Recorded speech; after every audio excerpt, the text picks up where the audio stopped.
Shifting alliances in Syria, Kurdish fighters backed by the US say the Syrian armies to help them face Turkish troops. The border area now an increasingly dangerous jigsaw fought over by groups who want different outcomes. Where's Russia in all this? And what's next for war-torn Syria? This is Inside Story.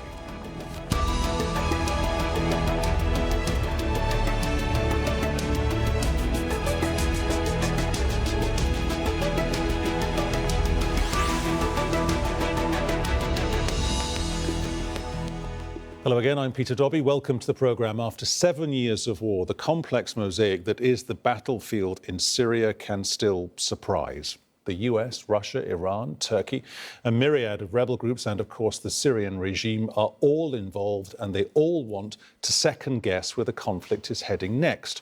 It's northern Syria where their attention is now focused, because it's there that we may be seeing a new front. The Kurds aligning themselves with the regime, ready to take on Turkish forces.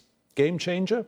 Last month, Turkey launched an offensive to seize the Syrian city of Afrin from the Kurdish fighters of the YPG, a group it considers terrorists and a threat to its border. But the YPG helped the US in the fight against ISIL, further straining US relations with Ankara. And now Turkey faces a new enemy, pro-Syrian government troops. The Kurds say they've done a deal with Syria to join forces to fight Turkey. Syrian pro-government troops and their involvement, well, that was announced by Syrian state TV on Monday. Following the Turkish attacks on our families in Afrin, and following the request of Afrin citizens from the regime to protect them from the ongoing Turkish aggression that led to so many killings and destruction, it has been declared now that popular troops will enter Afrin within hours. Crucially, how did Turkey receive that news? Here's the Turkish foreign minister.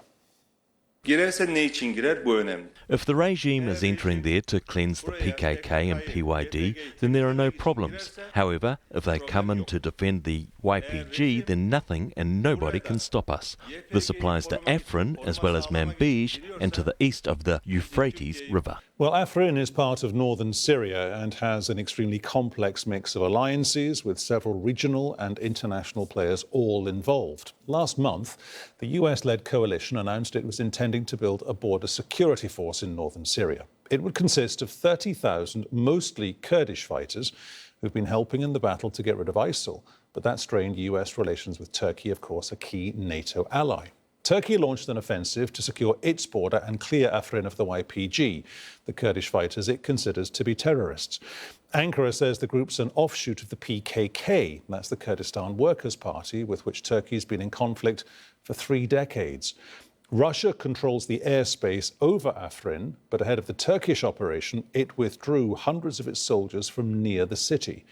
Kurdish fighters held Afrin 6 years ago after the Syrian president, Bashar al-Assad's soldiers, left northern Syria. Let's go to our guests now. Joining us from Istanbul, Mehmet Yegin, an affiliate of the Political Science Department at the University of Bilkent in Berlin, Salah Muslim, member of the Diplomatic Committee of TEV-DEM, the Movement for a Democratic Society. That's an alliance bringing Kurds together in northern Syria. And joining us from Arezzo in Italy on Skype is Joshua Landis, director of the Center for Middle East Studies at the University of Oklahoma. Welcome to you all. Joshua, coming to you first. Who's going to end up fighting whom here? I don't think that this is designed to avoid fighting, and it should be a win-win for everybody, because Turkey gets to stop its invasion. Over 20 Turkish soldiers have been killed so far. Syria gets to reassert its sovereignty, and the Kurds don't get killed. There have been about 1,000 YPG, that's the militia of the Kurds, killed so far by Turkish forces. So it would stop, in theory, the Turkish invasion. Syria would disarm the Kurdish troops there and have them stand down. So Turkey would win by getting rid of the YPG. Syria wins territory, and the Kurds get to fight another day. Mehmet Yegin in Istanbul, is that an interpretation that is perceived in the highest office in the land with the president, with Mr. Erdogan? Well, pretty much, I think, because in the beginning, we remember that Turkish armed forces declared that Turkey is and has a respect for Syrian territorial integrity, and it's for self-defense. And here we see that the regime forces are getting into Afrin, which is pretty much in line with the territorial integrity of Syria. Here, I think that the most important thing is that whether the Russians and Syrian regime, of course, will provide the necessary security guarantees to Turkey about the position of YPG in Afrin. I think that this is the critical part. If Turkey and the regime makes a deal, a similar one to the U.S. in Manbij and east of Euphrates, then I think that will not be turned to be a crisis. But if it does not achieve in this period, then the conflict may continue, and it may escalate to one that is beyond Turkey as well, between the U.S. and Russia, which is the worst case scenario, of course. We'll come on to the whole debate surrounding the Euphrates later on in our discussion, because that speaks to the part of the discussion where we have to talk about the idea of partition, or whether Syria will ultimately end up being the subject of partition. Salah Muslim in Berlin, in your mind, who was it that brokered this deal? Who put it together?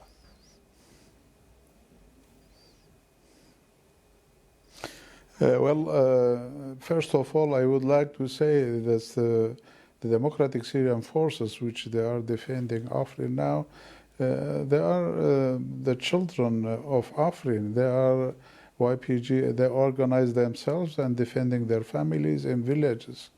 And of course, I mean, the invasion of Turkey trying to occupy the place of Afrin, as they have occupied Shahba areas, Al-Bab and Jarablus and Azaz. So this is a part of it.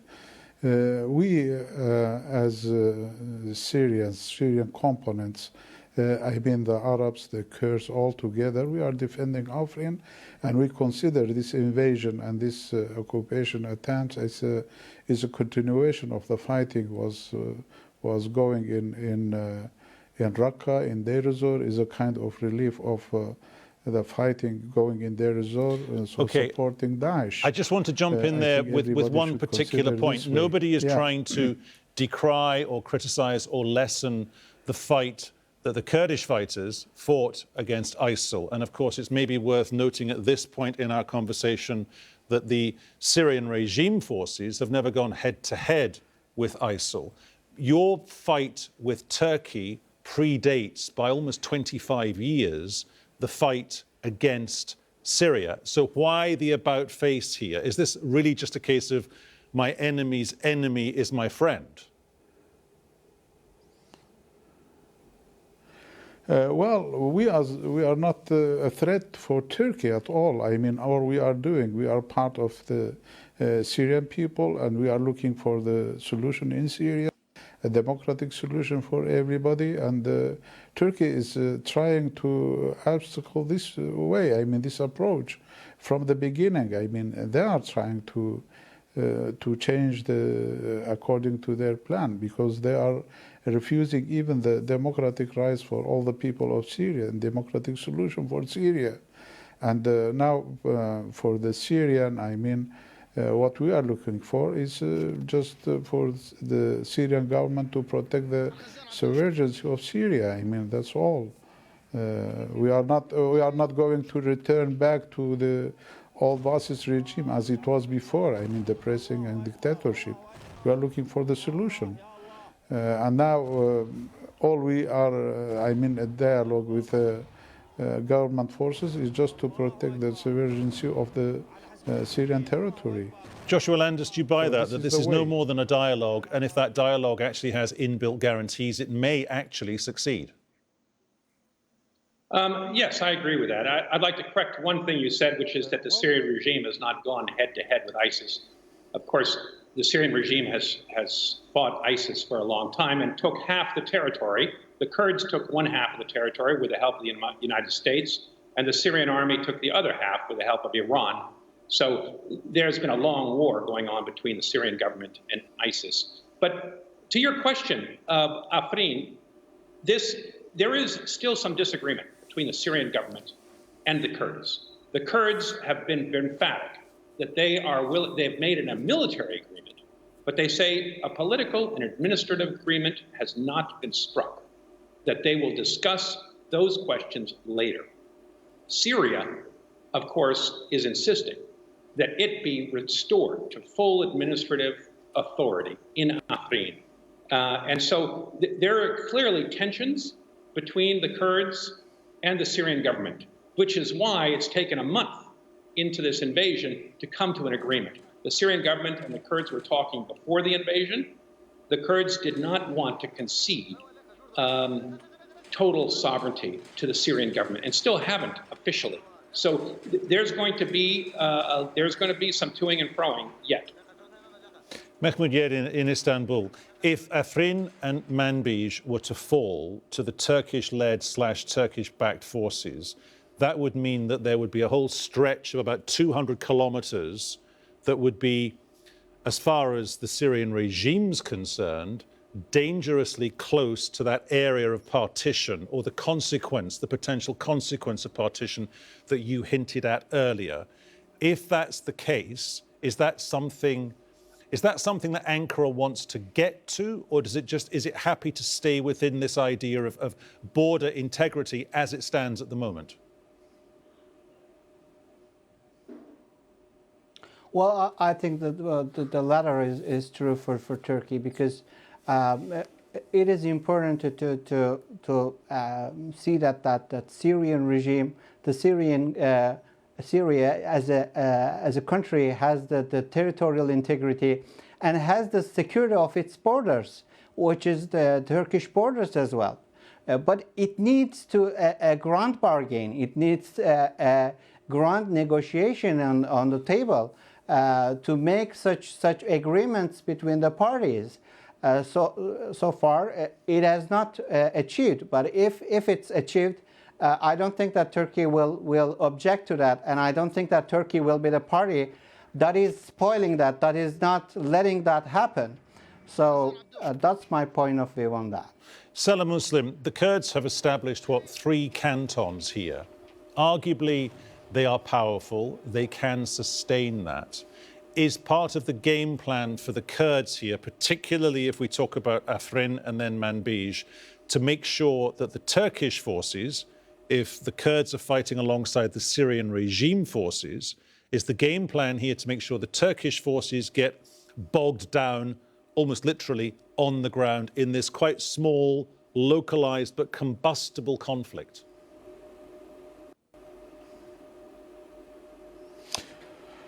Well, from the beginning, there are many points, it should be mentioned. One of them, we never been a threat for Turkey. We never threatened Turkey at all from the beginning. And there was Daesh in all these areas.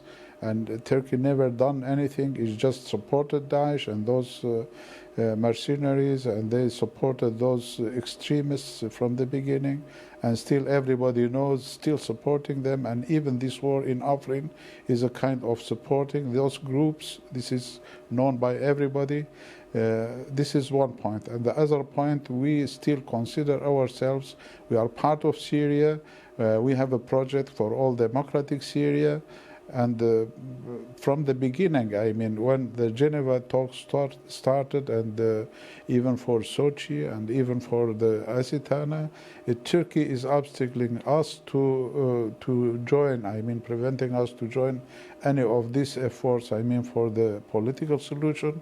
And we have a model for Syria already. It's not only the Kurdish problem, because we have the Kurds, the Arabs, the Syriacs. All together, we have established system, and this system is a hope for future Syria. It could be an example. It's very democratic. We have institutions, we have everything, and also we are protecting ourselves. We said we are part of Syria, so if any agreements should be, it could be a final for the political solution for Syria, and we never been a threat for Turkey. They know that very well. I mean, it's just excuse. I mean, because they are trying to prevent any democratic rights for the Kurdish people and for the other components, for Syriacs, for example, for the other minorities in the areas, for the Arabs, which the system we have established. So the aim is not the Kurdish, it's not the Kurdish trend. This Turkey, they have Kurdophobia, but it's not right. We've never been a threat for Turkey. And nobody, just to interrupt you there, Salah Muslim, nobody involved in this, either inside the country or outside the country, is particularly on board when it comes to a political solution for the Kurds. That's a different discussion. Joshua Landis, where are the Russians in all this? It occurs to me that they're not particularly wedded to their loyalty to Damascus, but equally they're not wedded to this quite good relationship that Mr. Putin seems to have with Mr. Erdogan, despite the fact that, almost 2 and a bit years ago, the Turks shot a Russian fighter aircraft out the skies. The relationship took a nosedive, but then it came back up again. Yes, it has. And Russia is very much at the center of these negotiations, undoubtedly, because Erdogan will not speak to the Syrian regime. Russia has been the interlocutor here and has been trying to preserve good relations with the Kurds, with the Turks, and with Assad, which of course is very difficult to do.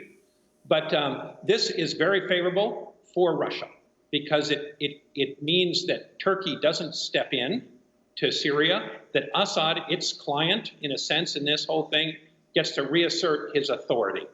The United States is less likely to be totally happy with this deal. We just saw the NSC head, McMaster, say, now is the time to push back against Iran. But the United States is weighing. They want to help the Kurds. They want to stabilize Syria on the one hand, but on the other hand, they want to roll back Iran and help to drive Iran out of Syria. That's their stated goal. And this, of course, by spreading the authority of the Syrian state, helps to reassert both Russian and Iranian authority over more Syrian territory. And that will, of course, upset many in Washington, D.C. Mehmet Yegin in Istanbul. Kurdish dreams of federalism, we've just seen them, heard them, they're being articulated by Salah Muslim in Berlin, cannot surely coexist with what you might call Turkish dreams of a terrorist-free state just across the border in Syria. Well, first, I have to say that there are false allegations made by Mr. Muslim about Turkey, and a Kurdophobia is a harsh word that I have to react, because he was himself in the beginning of the problem. He was getting to Ankara, coming and going back, and there was not a Kurdophobia then. And also, we have to remind that there is this opening of a corridor for Kobani by Turkey of the Peshmerga against ISIS. So here I think we have to just notice those issues at first.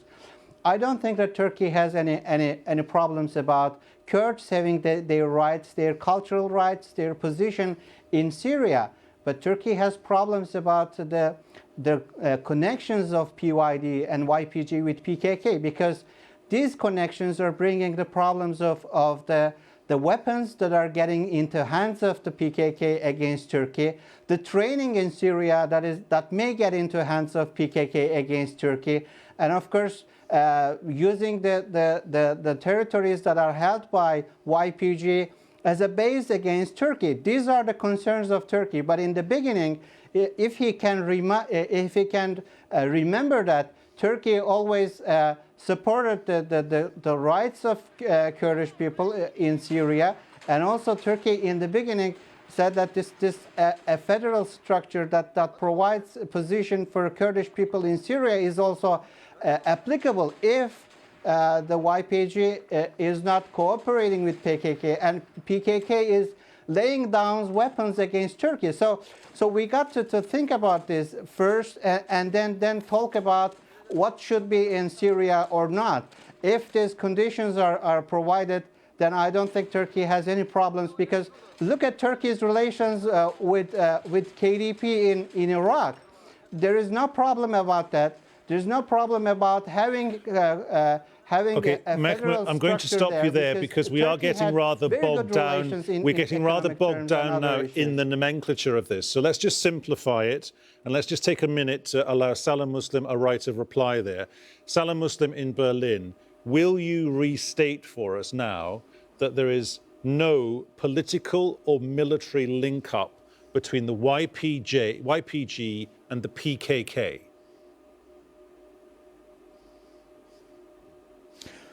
We stated from the beginning, we have no relation with anybody. We are just thinking of Syria, and there is no PKK in Syria, in Afrin. The people are defending in Afrin. They are just the sons and daughters of Afrin. They organize themselves to protect their villages, and since 5 years, they are defending Afrin against all these brutals. And recently, Turkey attacked them. Yes, Turkey was trying to make some tricks for us, I mean, to pull us to somewhere, but they were supporting Daesh. And in Kobani, which your guest was talking about, in Kobani, also they were openly supporting Daesh against the Kurdish people. And now they are trying to take revenge of Daesh because Daesh was defeated in Kobani and Raqqa, and they are making some kind of relief because the fighting against Daesh is still continuing in Deir ez-Zor in the other places. Okay. So this Joshua is the Landis, fight there in Italy. Has this always been, looking at the situation in Afrin and then moving east towards Manbij, has this always been fertile ground for a flip or for an allegiance within Turkey between within Syria, between the regime and the Kurds, because Turkey has constantly and continually been annoyed at the United States over its attitude towards the SDF? Yes, it has. So this is clearly the sort of deal that Russians have been nosing forward for. They're looking to find an understanding between Turkey and Assad, whereby Assad would reimpose authority over his borders, build up his military enough so that he can control the borders and provide security to Turkey in exchange for Erdogan reversing his statement that Assad has to go and supporting the Free Syrian Army and other Syrian militias that have been fighting against Assad. That's what Russia is trying to do. Of course, the United States wants to remain in northern Syria, and they're going to become a sticking point eventually in this, because the United States has, in a sense, sided with Kurdish nationalism in order to build up the Kurds, to gain leverage, and to try to get rid of Iranian influence and to get rid of Assad. And so in that sense, this has been, in this sense, the United States is not going to want to continue this kind of deal that Assad has struck with the Kurds in the eastern part of Syria. And the Kurds, too, are very reluctant to let go of the United States. The United States is the only force that's guaranteeing them a level of autonomy that they have not had previously. Okay, I want to ask one very brief question to both Salam Muslim and Mehmet Yegin. Salam Muslim first. Just answer me this in about 30 seconds, please, because we are almost out of time. How long can this common interest last between the Syrian regime and the Kurds of Syria? Now what we are asking the regime, I mean, is just to protect the sovereignty of the Syrian. If they are Syrian, we are part of Syria. We never tried to divide Syria, and we are not trying to establish something else. All we want is democratic Syria, but I mean, the Syrian government is not doing their duties. I mean, their mission to protect the Syrian territory. We never thought of dividing Syria or we are anything else.